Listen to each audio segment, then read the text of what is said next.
Furiosa taking the big screen by storm, everyone is going absolutely bonkers about how George Miller has played out her backstory. How Furiosa landed up in Immortan Joe's dystopian citadel has been the most asked question since Fury Road hit the halls in 2015. And while I loved how Miller used Anna Taylor-Joy's brooding nature to bring out her inner ruthless warrior, many of you might not know that before Furiosa even went into production, a comic was released by Vertigo Comics in 2015 that solved the biggest plot hole in the fast-paced Fury Road. In the second issue of Mad Max Fury Road, Furiosa, we witness how Imperator Furiosa meets the Five Wives and helps them achieve their freedom. But given how strongly guarded his Five Wives are, why would Immortan Joe even let Furiosa near them? Well, apparently, Immortan appointed Furiosa to guard his most precious breeders, and we are all well aware of how this decision had come to bite him back in the ass. So, without wasting another moment, let's find out exactly what happened after Furiosa ended and before Fury Road began. Before we go into our explanation, we have a very small request. If you like our content, please support us by subscribing to our channel. This is a small click for you, but for us, it means a lot. Thank you. Let's begin.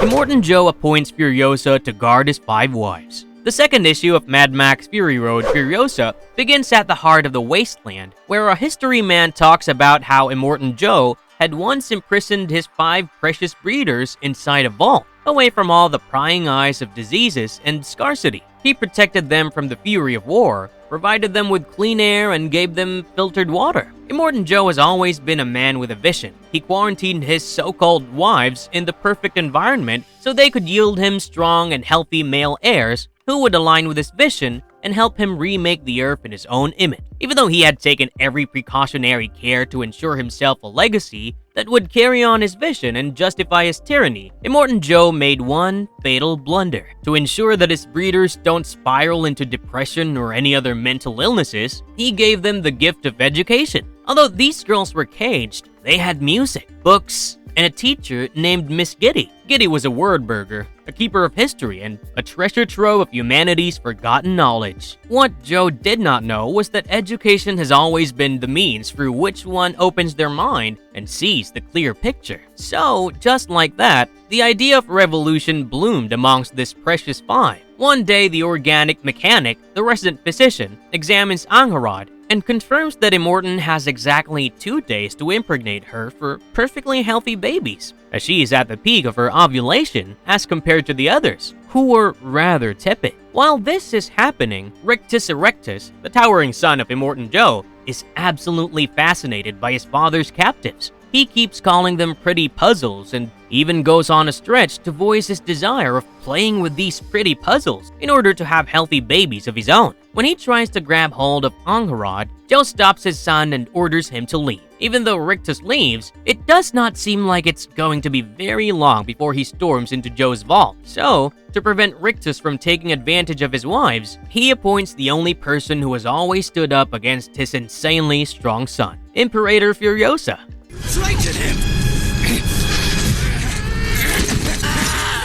Furiosa bonds with the 5 wives. When Furiosa goes into the vault, at the beginning, she is met with hostility from the girls. They call her the Bag of Nails and worry who would protect them from their own bodyguard. Given how we saw Furiosa cut off her own hand to free herself in the new film, I am pretty sure that the news of her infamous reputation had reached every nook and cranny of the Citadel. So the wives being scared was only natural. Initially cold and distant to her charges, Furiosa does nothing but stands guard, watching Immortan Joe rape, abuse, and degrade his breeders. Joe apparently loved to see his wives clean, even though he was always covered in pus, oozing boils, and dirt. He ordered that his wives be bathed, cleaned, brushed, and tousled before he took them. As the wives counted moments from Joe approaching them with his torture, Miss Giddy calmed them down by advising the girls to stay true to their core, while Joe forces them to do what he wishes. Soon, as night falls, Immortan Joe arrives with the organic mechanic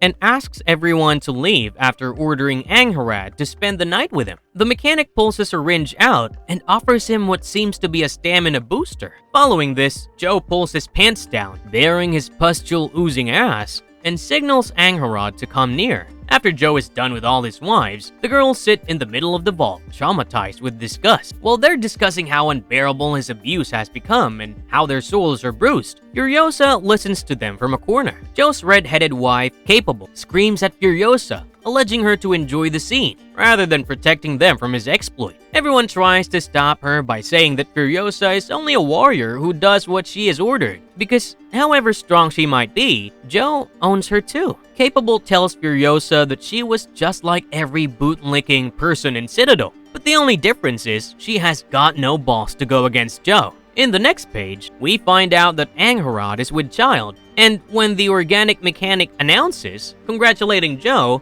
as he is about to become a daddy. Although the Immortan is happy, he does not want to leave anything to chance and instructs Angharad to go under strict quarantine, simply because he cannot lose this child. As soon as Joe leaves, Furiosa resumes her position and Angharad begins to have a breakdown, while the other girls comfort her. Capable scorns Furiosa again, calling her out for just watching the show while Joe treats them as mere wombs on legs. On the following day, the girls gather around singing a morbid song while Angharad sulks away in a corner. Later, when Giddy comes to check on them at night, she finds Angharad reading while the rest are all asleep. Before leaving, Giddy voices her concerns to Furiosa, telling her that these young women have very young minds that hold out on hope, but that will soon fade if they stay caged in the vault any longer. She leaves after mentioning how these girls need a leader to help them out of this hellhole. Don't you just love how Furiosa barely speaks at all throughout her appearance in the comics or the films, but still manages to leave an impression on everyone? Anyways, on the same night, Furiosa is shaken by the sound of Angharad's scream. She runs inside, only to be petrified at the sight of Angharad using a pair of makeshift tongs to try and kill the fetus in her womb.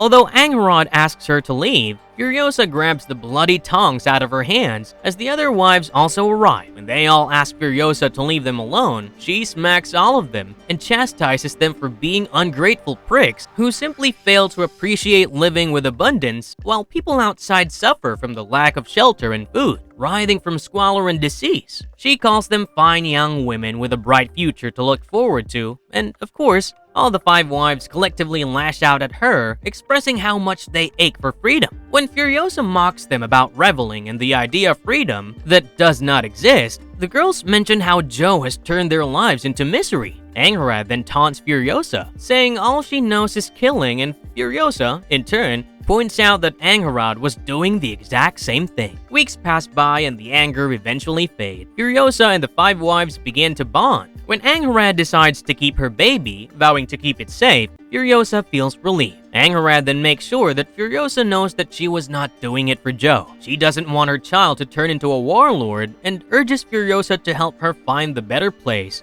away from the wasteland where she can keep her baby safe. Sometime later, Capable approaches Furiosa, apologizing for every terrible thing she has said before. While trying to protect Angharad, she then mentions her slight jealousy of how strong and independent Furiosa is. When she voices her dream of being a magnificent warrior like her, Furiosa assures her that she can be better. In the following page, the girls pass around an old postcard with a picture of lush green forest as they discuss how they're going to raise Angharad's child in a similarly beautiful land of abundance. When the Dag asks Furiosa if such a place even exists, the latter assures them that even if she cannot be sure, there is always hope. On the next day, when they're alone, Cheeto asks Furiosa about her lost arm, mentioning it must have hurt. But Furiosa holds her stoic nature, shrugging it off by saying bad things happen. Cheeto is now curious, so she goes on to ask Furiosa about where she was from. As we already know, Furiosa mentions that she was taken from her home as a young child and her mother died trying to bring her back. Cheeto and Furiosa look at each other with tears in their eyes, bonding over their shared pain.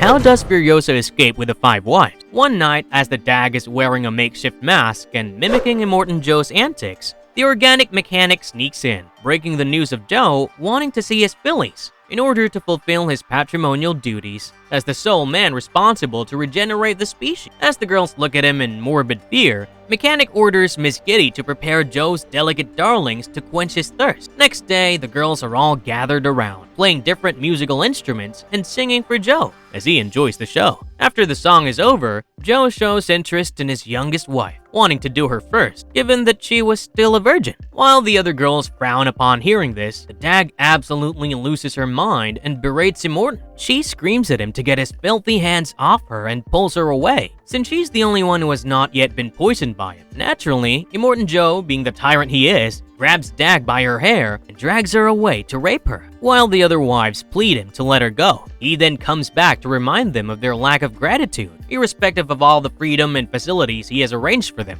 Until now, they had the privileges nobody else in the Citadel did, but that has come to an end, because these girls were now being dominated by Joe with an iron fist. 2 days later, as the girls try to cope with their limited freedom, Furiosa comes in to give them the hope of a green place, a land of many mothers with trees, plants, and animals. This was a land of abundance, ruled by women who grew their own food and cared for their children with a hope for their future. Furiosa then mentions how many times she has made the futile attempt of getting back to her homeland, to a point that she is not even sure if it did exist anymore. While there were no solid proof of this green place, it was still the symbol of hope the girls very much needed to escape Joe's hellhole. While they were drawing out an escape plan, Joe barges in with his sons holding a couple of iron-toothed chastity belts. These inhumane devices were his new dispensation as a means to quell any sort of rebellion amongst his wives. As the organic mechanic were securing the girls with the chastity belts, Joe ordered Furiosa to step down as their bodyguard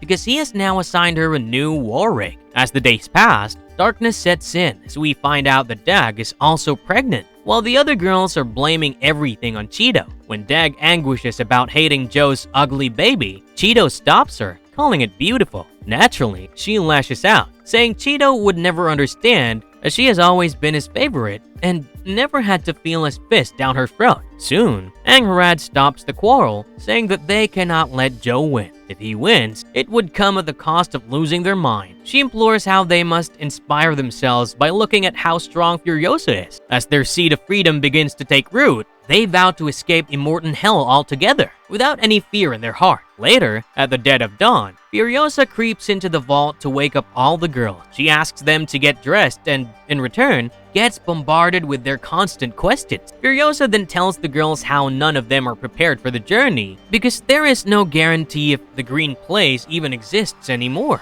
Nonetheless, the girls agree to this uncertain journey with the hope of getting through it together, as long as they get far away from the Citadel and Immortan Joe. However, Miss Giddy chooses to stay behind, because she was too old to make it through the journey and would only slow them down. After one last embrace, the girl says their goodbyes and follow Furiosa as she sneaks them out of the vault into her war rig to get them away from Joe's evil clutches. And, well, for what happens after, maybe you guys should see Mad Max Fury Road if you still haven't. So that was it for this video. This comic was a rather interesting piece of information that both Miller movies left out and acts quite like the connecting bridge between Furiosa and Mad Max Fury Road. With that being said, have you guys watched Furiosa yet? Do you want to see more Mad Max content? Let us know in the comment box below. And if you liked our content, don't forget to leave a like and subscribe to us if you haven't already. Have a good one and be safe. Thanks everyone!